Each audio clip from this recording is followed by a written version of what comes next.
David Seaborn Davis, otherwise known as Di. Who am I? Well, that's a very good question. I am the former operational commander responsible for protecting Her Majesty the Queen and the British royal family at home and abroad. The question many people ask is, how on earth did a little Welshman from Carnarvon end up in that role? And it's a good question, and a question that really started some 66 years ago when I was actually born to a very famous family, the Seaborn Davises. And what advantage I've had really is that from a very early age I wanted to lead. I still want to lead, and I was lucky and fortunate enough to go on a training school called HMS Conway. Conway was a hard place, but it gave me that, if you like, insight into leadership, because you had to lead, and eventually became a cadet captain of HMS Conway. And from there I went to the Metropolitan Police because I tried to join the Royal Marines as a short service commission, and I applied to the police at the same time. Why did I do that? Because bullying was rife on the Conway, and I hate bullies. I've hated them all my life. So a really easy option was to actually become a police officer back in the late 60s. And so off I went, and having little or no idea what a job of a policeman was like. But I loved it, and I was very fortunate to an early age. I seemed to develop a nose for crime.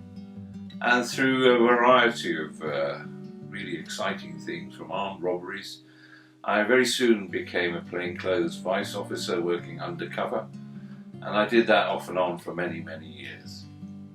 The great facet of my life was meeting my lovely wife Della, and I was actually on vice and had very long hair, and beads and earrings and all kinds of things. And she came to watch me play rugby, and the rest is history really, because within 3 months I'd proposed, and within less than a year we had married, and we were very fortunate to have our first son called William. And I think it's having a family that's inspired me, if you like, to achieve and to succeed. But also, I go back to that early foundations to actually want to lead. And that's why I went up the ranks all the way to the operational commander of Royalty Protection. A unique role, really, and modestly. There's no other role like it anywhere else in the country. And of course, you not only have national, but international responsibility when the royal family go abroad. So that was sort of my police career, and I've done most things that you can in the police, including learning Punjabi, which was an interesting experience because I had 4 years working in West London, in Southall and other parts where predominantly the Indians were there. So I had a lot of exciting time tackling some of their organised gangs and others, and throughout my police career it's been frontline. And I've loved it, and I'd still be doing it now at my old age if I could. But I retired at a relatively early age of 47 and started a company.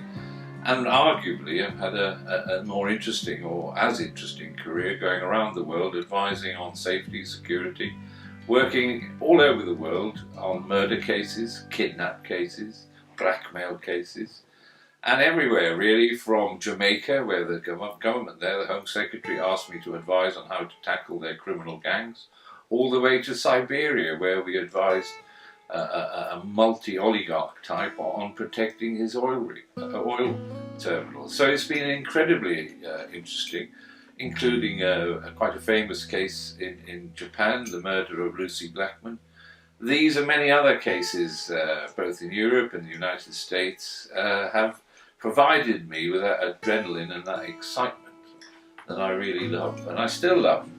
But my latest adventure has been as a lecturer, and I was fortunate enough to actually be asked to lecture at Cardiff Business School on motivation and leadership.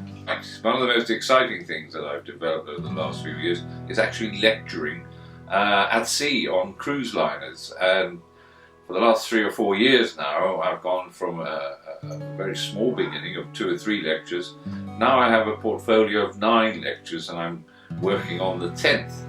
And that's afforded me a huge ability and, if you like, confidence to actually speak in front of audiences nearly up to 1,000 people on these very big ships, including Cunard and P&O and MSC. And I'm fortunate enough now to have travelled a great deal of the oceans of the world, actually talking to various audiences, and I love it. And as a consequence of that, I was asked to lecture at Cardiff University, not as a consequence, but something I'm passionate about, leadership. And of course, since retiring, I've had I'm fortunate enough to have had an interesting career doing documentaries, some of the murder cases and missing persons. A film crew have followed me around the world as I'm doing it, and that's given me that confidence. So really, all in all, and I keep saying modestly, how does a little boy from Carnarvon end up having had a career like this? Well, it's a good question. The big question and the big answer is enthusiasm. And in the same way as my son Charles is enthusiastic about his work as a photographer, I'm enthusiastic about policing, leadership. The other big one of mine is child protection. And again, I've been with the national charity Kidscape for nearly 17 years as an ambassador. So it continues to be a fascinating career. I'm very fortunate. BBC Wales and BBC Cymru now use me as their advisor on terrorism and other related matters of policing. So again, the phone goes and I'm off to the studio. And again, I've got several now large documentaries under my belt, and I hope we can continue to do that. So I hope that gives you an insight. Again, I'm the father of 4 children and a grandfather of 3. I'm very fortunate to have them, and also my lovely daughters-in-law, who also make my boys happy, which is my main concern. And I've got a daughter, Sophie, and she's got 2 lovely little boys. And we see a great deal of them as they live locally. So they also give me a great uplift, if you like, and something I've got to keep living for, which is to help them and carry on, as it were, as long as I can. So the next cruise is very exciting. It's with the Hebridean, and it's the first time. This is a very unique. I'm going to do a river cruise instead of on the oceans. And again, if you were paying for this kind of cruise, you'd pay upwards £7,000–8,000. And so very fortunate, that's the next one online, and the next one also after that or before that is the Queen Mary going across to New York. So very excited about that. The only downside is, and I mustn't not mention, my lovely dog called Montgomery. Montgomery comes everywhere with me mostly, and he's a real character and makes me at least walk a few miles every day to keep the weight down. That's the only trouble with cruise ships. You do put some weight. Well, I hope that's given everybody an insight into David Seaborn Davis. Thank you very much.